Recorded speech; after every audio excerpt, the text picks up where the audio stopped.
নমস্কাৰ আপোনালোক সকলোকে পুনৰবাৰ স্বাগতম জনাই মৌজিদ বন্ধুসকল বলগতে চাওক আজি 9টা গুৰুত্বপূৰ্ণ খবৰ। প্ৰথমটো খবৰ, অসমৰ মুখ্যমন্ত্ৰী হ'ব বদৰুদ্দিন আজমল। অসমত চৰকাৰ গঠন কৰিব AIUDF দলে। মুছলমানৰ জনসংখ্যা এনেকৈ বৃদ্ধি হৈ থাকিলে মুখ্যমন্ত্ৰী হ'ব বদৰুদ্দিন আজমল। এই বিস্ফোৰক মন্তব্য আন্তঃৰাষ্ট্ৰীয় হিন্দু পৰিষদৰ নেতা ডাক্তৰ প্ৰবীণ ভাই টোগাৰিয়াৰ। মুছলমানৰ জনসংখ্যা এনেকৈ বৃদ্ধি হৈ থাকিলে এদিন মুখ্যমন্ত্ৰী হ'ব বদৰুদ্দিন আজমল।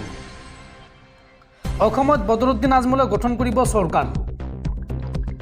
দেশত শীঘ্ৰে বলবৎ কৰিব লাগে জনসংখ্যা নিয়ন্ত্ৰণ আইন আৰু 50 লাখ বাংলাদেশীক বাংলাদেশলৈ প্ৰেৰণ কৰিব মুখ্যমন্ত্ৰী হিমন্ত বিশ্ব শৰ্মাই। বাংলাদেশৰ পৰা অহা হিন্দুসকলক সংস্থাপন দিব লাগে ভাৰতৰ ভিন্ন ৰাজ্যত। দিনক দিনে দেশত বৃদ্ধি হৈ আছে বাংলাদেশীৰ সংখ্যা। এদিন হয়তো সমগ্ৰ ভাৰতখন বাংলাদেশ কৰি দিব তেওঁলোকে। অসম আৰু সমগ্ৰ ভাৰতত হিন্দু বৰ্তমান সংকটত। বিশ্ব হিন্দু পৰিষদৰ নেতা ডাক্তৰ প্ৰবীণ ভাই টোগাৰিয়াৰ এই বিস্ফোৰক মন্তব্য। পৰৱৰ্তী খবৰ, ৰাজ্য কঁপাই যোৱা APSC কেলেংকাৰীক লৈ ডাঙৰ খবৰ। শীঘ্ৰেই বৰ্খাস্ত হ'ব 22 গৰাকী ৰাজপত্ৰিত বিষয়া। বৰ্খাস্ত হ'ব লগা ৰাজপত্ৰিত বিষয়া কেইগৰাকী 2013 বৰ্ষৰ। প্ৰথমে এই তালিকাত আছিল 21 গৰাকী। পৰৱৰ্তী সময়ত এই তালিকাত যোগ হ'ল মানস হাজৰিকাৰ নাম আৰু এই 22 গৰাকী বিষয়াৰ বিৰুদ্ধে ন্যায়ালয়ত SITয়ে দাখিল কৰিব সম্পূৰ্ণ অভিযোগনামা। পৰৱৰ্তী খবৰ, ৰাজ্যত হোৱা অত্যাৱশ্যকীয় সামগ্ৰীৰ দাম বৃদ্ধি আৰু লোড শ্বেডিঙক লৈ সৰব হৈ পৰিছে এইবাৰ ভূপেন বৰা। এই সন্দৰ্ভত মুখ্যমন্ত্ৰীক খুৰদাৰ সমালোচনা APCCৰ সভাপতি ভূপেন বৰাৰ। ভূপেন বৰাই এই সন্দৰ্ভত মন্তব্য কৰি কয় যে মুখ্যমন্ত্ৰীৰ অত্যাধিক নিৰ্বাচনী ব্যয়ৰ প্ৰভাৱ পৰিছে ৰাজ্যৰ বজাৰত। মুখ্যমন্ত্ৰীৰ অত্যাধিক নিৰ্বাচনী ব্যয়ৰ প্ৰভাৱ পৰিছে বজাৰত। নিৰ্বাচনত মুখ্যমন্ত্ৰীয়ে বহু ধন ব্যয় কৰাৰ বাবেই ৰাজ্যত মূল্য বৃদ্ধি হৈছে। এতিয়া ৰাজ্যত নিৰ্বাচন শেষ হৈ গ'ল, সেয়েহে প্ৰায়ে নাথাকে বিদ্যুৎ। দাম বৃদ্ধি আৰু লোড শ্বেডিঙক লৈ এইদৰে সৰব হৈ পৰিল APCCৰ সভাপতি ভূপেন বৰা। বন্ধুসকল, তাৰপিছত 4 নম্বৰ খবৰটো জনোৱাৰ আগতে আপোনালৈ এটা সৰু ৰিকুৱেষ্ট, যদি তেওঁলোকে এই ভিডিঅ'ত লাইক কৰা নাই তেন্তে প্লিজ এটা লাইক কৰি দিয়ক আৰু এনেকুৱা ধৰণৰ নতুন নতুন ভিডিঅ' পাবলৈ চেনেলটো ছাবস্ক্ৰাইব কৰি কাষত থকা বেল আইকনটো প্ৰেছ কৰি ৰাখক। পৰৱৰ্তী খবৰ, কাইলৈ অৰ্থাৎ 19 মে'ত গুৱাহাটীৰ বৰ্ষাপাৰা ষ্টেডিয়ামত অনুষ্ঠিত হ'ব IPLৰ মেটছ আৰু তাৰ পূৰ্বে গুৱাহাটী আহি পালে কলকাতা নাইট ৰাইডাৰ্ছৰ দল। বৰঝাৰ বিমানবন্দৰত KKRক উষ্ম আদৰণি। গুৱাহাটী আহি পালে কলকাতা নাইট ৰাইডাৰ্ছৰ দল। বৰঝাৰ বিমানবন্দৰত KKRক উষ্ম আদৰণি। 19 মে' অৰ্থাৎ কাইলৈ বৰ্ষাপাৰাত KKR বনাম RRৰ খেল আছে আৰু এই খেল চাবলৈ আহিব পাৰে বলিউডৰ বাচ্চা শ্বাহৰুখ খান। আৰু ইতিমধ্যে ৰাজস্থান ৰয়েলছৰ স্বত্বাধিকাৰীৰ সৈতে বাৰ্তালাপত মিলিত হৈছে কিং খান। বৰঝাৰ বিমানবন্দৰৰ পৰা পোনে পোনে হোটেল তাজ বিমানতলৈ যায় KKR বাহিনী। পৰৱৰ্তী খবৰ, অহা 4 জুলাই তাৰিখে দেশৰ প্ৰতিগৰাকী দৰিদ্ৰ মহিলাৰ বেংক একাউণ্টত সোমাব 8,500 টকাকৈ আৰু ইয়াৰ পাছত অৰ্থাৎ প্ৰতি মাহৰ 1 তাৰিখে বেংক একাউণ্টত এই 8,500 টকাকৈ সোমাই থাকিব। এইবাৰ দেশত কংগ্ৰেছৰ চৰকাৰ হ'লে এই সুবিধা লাভ কৰিব দেশৰ কোটি কোটি মহিলাই। আমেথিত নিৰ্বাচনী প্ৰচাৰ চলাই এই ঘোষণা কংগ্ৰেছ নেতা ৰাহুল গান্ধীৰ। পৰৱৰ্তী খবৰ, সাৱধান ৰাজ্যবাসী, প্ৰচণ্ড গৰমে দহিছে ৰাজ্য আৰু তাৰ মাজতে বতৰ বিজ্ঞান কেন্দ্ৰৰ আগজাননী। অহা 48 ঘণ্টাত উৎকট গৰমে দহিব নামনি অসম তথা বৰাক উপত্যকা। এই সময়ছোৱাত সৰ্বোচ্চ তাপমাত্ৰা স্বাভাৱিকতকৈও 3 পৰা 5 ডিগ্ৰী চেলছিয়াছ পৰ্যন্ত বৃদ্ধিৰ সম্ভাৱনা আছে, এই কথা জনাইছে বতৰ বিজ্ঞান কেন্দ্ৰই। পৰৱৰ্তী খবৰ, দেশবিৰোধী সংগঠনৰ লিংমেন মতিউৰ ৰহমানৰ ঘৰত আৰক্ষীৰ অভিযান। অল কায়দা তথা আনসাৰুল বাংলা টিমৰ লিংমেন মতিউৰ ৰহমানৰ ঘৰত বিশাল আৰক্ষী বাহিনী উপস্থিত। গুৱাহাটীৰ পৰা যোৱা এটা বিশেষ আৰক্ষী দলে অভিযান চলাইছে মতিউৰ ৰহমানৰ ঘৰত।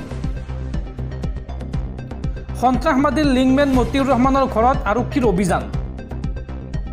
সন্ত্ৰাসবাদীৰ লিংমেন মতিউৰ ৰহমানৰ ঘৰত এই মুহূৰ্তত অভিযান চলাইছে আৰক্ষীৰ এটা বৃহৎ দলে। গুৱাহাটীৰ পৰা যোৱা এটা বিশেষ দলে অভিযান চলাইছে মতিউৰ ৰহমানৰ ঘৰত। চামগুৰিৰ কনুৱামাৰীত ঘৰ মতিউৰ ৰহমানৰ। উল্লেখযোগ্য যে আনচাৰুল বাংলাৰ সদস্য বাহাৰ মিয়াৰ লগত কাম কৰিছিল মতিউৰে। লগতে অল কায়দা আৰু জেহাদী সদস্যক যোগান ধৰিছিল ভাৰতৰ নথি পত্ৰ। সন্ত্ৰাসবাদীক আধাৰ কাৰ্ড চিম কাৰ্ড যোগান ধৰাৰ অভিযোগ মতিউৰ ৰহমানৰ বিৰুদ্ধে। পৰৱৰ্তী খবৰ, হিমন্ত বিশ্ব শৰ্মাৰ শাসনকালত ৰাজ্যত চলিছে কমিশ্যন ৰাজ। এইবাৰ সমাজ কল্যাণ সঞ্চালকৰ কমিশ্যনৰ অংকত ৰাজ্যত বন্ধ শিশু খাদ্যৰ যোগান। ৰাজ্যৰ সমাজ কল্যাণ বিভাগে কোড অফ কণ্ডাক্টৰ নামত বন্ধ ৰাখিছে শিশু খাদ্যৰ যোগান। লোকসভা নিৰ্বাচনৰ দোহাই দি যোৱা এপ্ৰিল মাহৰ পৰাই শিশু খাদ্যৰ যোগান বন্ধ ৰখাত ৰাজ্যজুৰি সৃষ্টি হৈছে তীব্ৰ প্ৰতিক্ৰিয়াৰ। কোনো পৰিস্থিতিতে শিশু খাদ্যৰ যোগান বন্ধ ৰাখিব নোৱাৰিব বুলি উচ্চতম ন্যায়ালয়ৰ নিৰ্দেশনা থকাৰ পিছতো বিষয়টোত তিলমানো গুৰুত্ব প্ৰদান নকৰাৰ অভিযোগ উত্থাপন হৈছে বিভাগটোৰ সঞ্চালক ৰাহুল দাসৰ বিৰুদ্ধে। অভিযোগ অনুসৰি সমাজ কল্যাণ বিভাগৰ সঞ্চালক ৰাহুল দাসে নিজ পচন্দৰ 2 ঠিকাদাৰী প্ৰতিষ্ঠানক খাদ্য যোগানৰ ঠিকা দিব নোৱাৰাৰ বাবেই বন্ধ ৰাখিছে সমগ্ৰ প্ৰক্ৰিয়াটো।